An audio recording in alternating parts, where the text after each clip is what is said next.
इराणनं पाडलेल्या American F-15 या लढाऊ विमानातील बेपत्ता वैमानिकाची अमेरिकन कमांडोंनी थरारक मोहिमेद्वारे सुटका केली आहे. या अत्यंत जोखमीच्या ऑपरेशनमध्ये शत्रूच्या भूमीवर भीषण गोळीबाराचा सामना करताना अमेरिकन कमांडोजनी पायलटला सुरक्षितपणे त्यातून बाहेर काढलं. अमेरिकन राष्ट्राध्यक्ष डोनाल्ड ट्रम्प यांनी या यशस्वी बचाव मोहिमेला दुजोरा दिलाय. पायलट आणि क्रू मेंबर्स सुरक्षित असल्याची माहिती त्यांनी दिली आहे.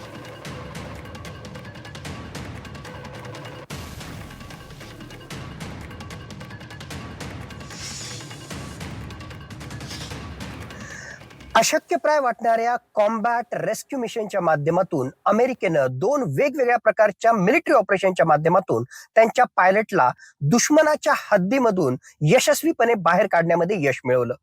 मुळातच हे अत्यंत कॉम्प्लेक्स आणि अत्यंत चॅलेंजिंग रिस्की अशा प्रकारचं ऑपरेशन होतं आणि यामध्ये अमेरिकन फोर्सेस समोर सगळ्यात पहिलं चॅलेंज होतं की इराण मधल्या अत्यंत डोंगराळ प्रदेशामध्ये हा पायलट त्या ठिकाणी इजेक्ट झाला होता. त्याच्या सोबतीलाच इराण मधली जनता त्याचबरोबर इराणियन फोर्सेस हे त्याला पकडण्यासाठी प्रयत्न करत होते आणि त्याचबरोबर फायरिंग करत होते. आणि तिसरी महत्वाची गोष्ट, त्या आपल्या पायलटला शोधल्यानंतर सुद्धा पुन्हा त्या दुश्मनाच्या एरियामधून बाहेर काढणं हे अत्यंत कॉम्प्लेक्स आणि चॅलेंजिंग टास्क होतं.